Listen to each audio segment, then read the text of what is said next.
사랑하는 은혜와 진리 장로교회 교우 여러분, 어젯밤도 평안하셨습니까?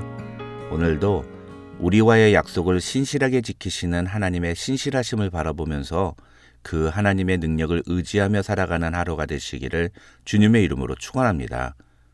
오늘 새벽에 만나보면은 창세기 16장 1절로 16절입니다. 창세기 16장 1절로 16절을 제가 읽어드리겠습니다. 아브라함의 아내 사레는 출산하지 못하였고 그에게 한 여종이 있으니 애굽 사람이요 이름은 하갈이라. 사레가 아브라함에게 이르되 여호와께서 내 출산을 허락하지 아니하셨으니 원하건대 내 여종에게 들어가라. 내가 혹 그로 말미암아 자녀를 얻을까 하노라 하매 아브라함이 사레의 말을 들으니라. 아브라함의 아내 사레가 그 여종 애굽 사람 하갈을 데려다가 그 남편 아브라함에게 첩으로 준 때는 아브라함이 가나안 땅에 거주한 지 10년 후였더라.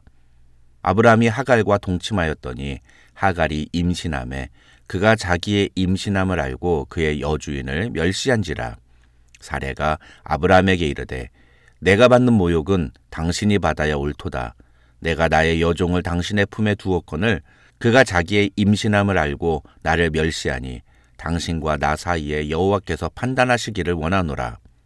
아브라함이 사레에게 이르되 당신의 여종은 당신의 수중에 있으니 당신의 눈에 좋을 대로 그에게 행하라 하매 사레가 하갈을 학대하였더니 하갈이 사레 앞에서 도망하였더라.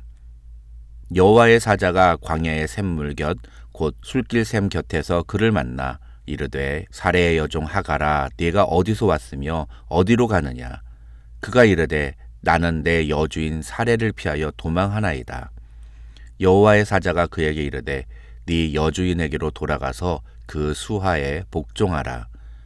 여호와의 사자가 또 그에게 이르되 내가 네 씨를 크게 번성하여 그 수가 많아 셀 수 없게 하리라. 여호와의 사자가 또 그에게 이르되 내가 임신하였은즉 아들을 낳으리니 그 이름을 이스마엘이라 하라. 이는 여호와께서 내 고통을 들으셨음이니라. 그가 사람 중에 들나귀같이 되리니 그의 손이 모든 사람을 치겠고 모든 사람의 손이 그를 칠지며 그가 모든 형제와 대항해서 살리라 하니라. 하갈이 자기에게 이르신 여호와의 이름을 나를 살피시는 하나님이라 하였으니 이는 내가 어떻게 여기서 나를 살피시는 하나님을 배웠는고 함이라. 이러므로 그 샘을 부엘라 헤로이라 불렀으며 그것은 가데스와 베렛 사이에 있더라. 하갈이 아브라함의 아들을 낳음에 아브라함이 하갈이 낳은 그 아들을 이름하여 이스마엘이라 하였더라. 하갈이 아브라함에게 이스마엘을 낳았을 때에 아브라함이 86세였더라. 오늘 본문인 창세기 16장에는 아브라함 당대뿐만 아니라 그 후손들, 정확하게 말하면 현대사회에 이르기까지 전 역사를 통틀어 가장 심각한 갈등과 대립의 관계가 되는 두 그룹이 발생하게 된 원인이 되는 아브라함의 실수가 기록되어 있습니다. 바로 이스마엘의 출생과 관련된 사건입니다. 결론부터 말씀을 드리면 이 사건은 아브라함과 그의 아내 사라가 하나님이 자신들에게 허락하신 땅과 자손의 언약을 계승할 아들을 얻기 위해서 조급한 마음에서 하나님의 뜻을 묻지 않고 행한 일 때문에 벌어진 일이었습니다. 이 당시 아브라함은 하나님이 약속하신 땅과 자손의 축복을 믿으며 가나안 땅에서 10년간 생활하고 있었습니다. 그 사이에 하나님은 3번이나 아브라함에게 땅과 자손에 대한 약속을 말씀해 주셨습니다. 하나님이 아브라함에게 약속하신 것은 분명 아브라함이 낳을 아들을 통해 성취될 것이었습니다. 게다가 15장 4절에서 하나님은 다메섹 사람 엘리에셀이 아니라 아브라함의 몸에서 날 자가 아브라함의 상속자가 될 것이라고 말씀해 주셨습니다. 그런데 문제는 아브라함의 아내 사라는 이미 아이를 가질 수 없는 나이가 되었다는 것입니다. 오늘 본문 16절에서 하갈이 이스마엘을 낳았을 때 아브라함의 나이가 86세였다는 것은 사라의 나이는 이미 75세나 되는 노인이었다는 것을 말해주는 것입니다. 따라서 2절에서 여호와께서 내 출산을 허락하지 아니하셨으니 라는 사라의 고백은 하나님의 약속을 믿지 못하는 불신앙의 말이 아니라 지극히 상식적인 판단이고 합리적인 생각이었던 것입니다. 문제는 그런 현실에서 아브라함과 사라는 이런 현실 속에서도 어떻게 하나님의 약속과 축복이 성취될 수 있는지를 하나님께 묻고 하나님의 응답을 구하기보다는 자신들이 선택할 수 있는 방법을 먼저 생각했다는 것입니다. 물론 인간적으로 볼 때 그 방법 외에는 아브라함이 아들을 얻을 수 있는 다른 방법이 없었다고 생각할 수 있습니다. 충분히 그렇게 생각할 만하기도 합니다. 그러나 애초에 아브라함에게 하늘의 별과 같이 자손을 주시겠다는 하나님의 약속은 인간적으로 보기에는 불가능한 일이었습니다. 그렇다면 그것을 어떻게 하나님이 가능하게 하실 수 있는지에 대해서도 하나님께 여쭤볼 수 있는 일이었습니다. 하지만 아브라함은 그것에 대해서는 하나님께 여쭙지 않았습니다. 더군다나 그렇게 해서 아브라함과 사라가 선택한 방법은 일부일처라는 성경이 제시하는 결혼 관계에서 어긋난 것이었습니다. 물론 성경에 나오는 여러 인물들이 본부인 외에도 또 다른 여러 부인들을 두었다는 예들이 등장하기는 하지만 그렇기 때문에 성경은 일부 다처제를 인정한다 이렇게 말할 수는 없는 것입니다.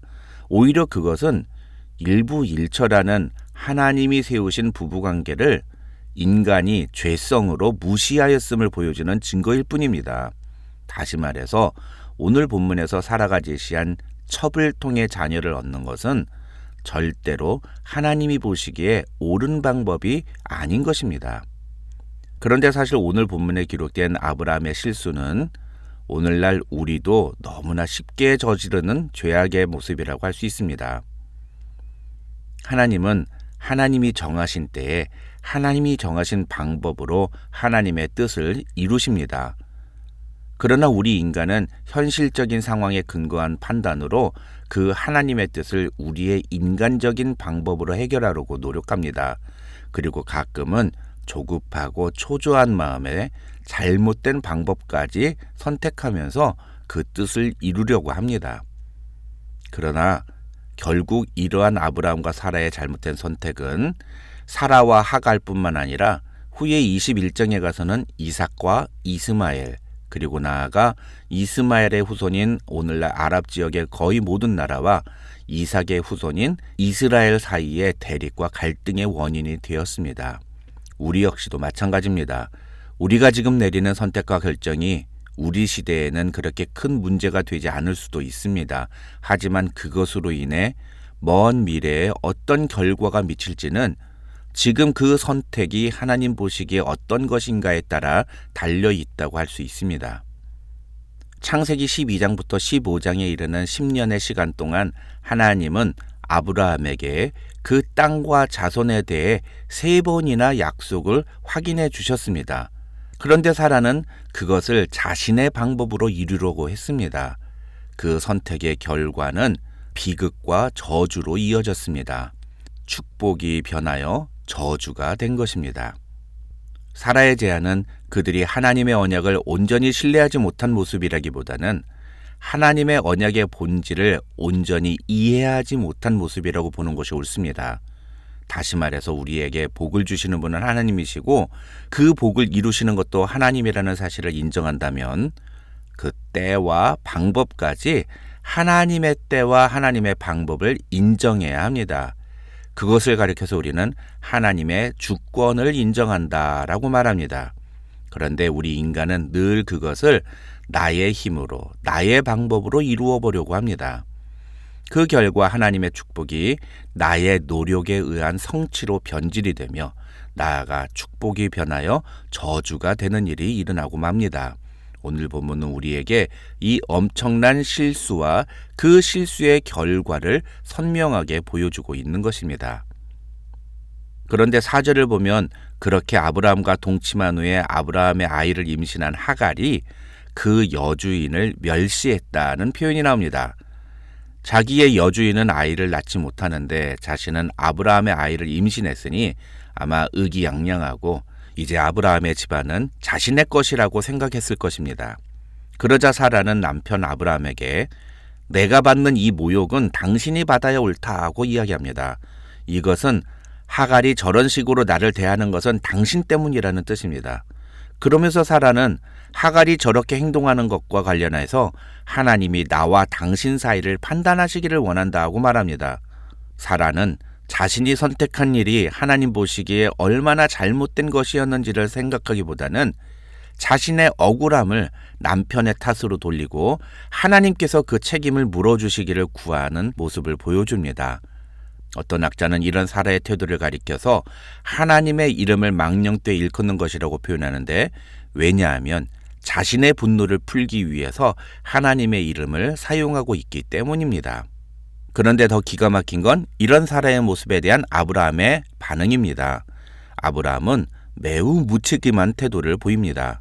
6절에서 아브라함이 하는 말은 결국 하갈은 너의 여종이니 네 마음대로 하라는 것입니다. 여기서 우리는 당신의 눈에 좋을 대로 그에게 행하라는 아브라함의 표현에 주목할 필요가 있습니다.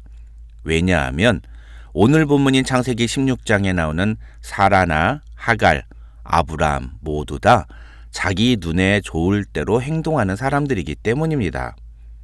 자신의 여종 하갈을 남편 아브라함에게 주면서 그로 하여금 자녀를 얻으라고 말하는 사라의 선택도 어떻게 보면 하나님의 관점과는 아무 상관이 없는 그저 사라 자신이 보기에 좋은 방법을 선택한 것이었습니다. 또 하갈은 자기 주인의 남편의 아내를 임신했다는 이유로 자신의 신분을 망각하고 자기 마음대로 행동했습니다. 아브라함은 이런 사라와 하갈 사이의 갈등을 조정하고 해결하기보다는 자신의 책임을 회피하는 무책임한 태도를 보여주었습니다. 그러나 이런 인간들의 잘못된 태도와는 달리 7절부터 16절에 기록된 내용은 이 모든 상황을 지켜보고 계시는 하나님의 모습이 소개되고 있습니다. 이 7절로 16절에 기록된 내용을 통해 우리는 하갈이 하나님을 찾은 것이 아니라 철저히 하나님이 하갈에게 다가가셨다는 사실에 주목할 필요가 있습니다. 왜냐하면 보수적인 구약학자들은 대부분 7절로 16절에 나오는 여호와의 사자라는 존재를 인간의 형태로 나타나신 하나님으로 이해해야 한다고 주장하기 때문입니다. 중요한 것은 그 하나님에 대한 하갈의 고백입니다. 13절에서 하갈은 자기에게 이르신 그 여호와 하나님의 이름을 나를 살피시는 하나님이라고 고백합니다. 이 나를 살피시는 하나님이란 표현을 옛날 한글 성경에서는 나를 감찰하시는 하나님이라고 표현했습니다. 하나님은 우리가 하나님의 뜻과 상관없이 살아가는 그 순간조차도 우리를 감찰하시며 우리를 지켜보고 계신다는 사실을 오늘 본문은 우리에게 이야기해주고 있는 것입니다. 그렇다면 그런 하나님을 믿는다는 우리는 어떤 삶을 살아야 할까요? 내 뜻과 내 판단, 내 눈에 보기에 좋은 대로 행동하는 것이 아니라 무엇이 하나님이 기뻐하시는 뜻인지, 무엇이 하나님의 방법인지를 생각하면서 하나님의 뜻대로 행동하기 위해 힘쓰는 우리가 되어야 하지 않을까요? 오늘도 우리의 삶의 모든 순간마다 내 뜻과 내 생각을 내려놓고 하나님이 원하시는 때와 하나님의 방법이 무엇인지를 간구하면서 그 뜻대로 순종하기로 결단하는 저와 여러분이 되시기를 주님의 이름으로 축원합니다.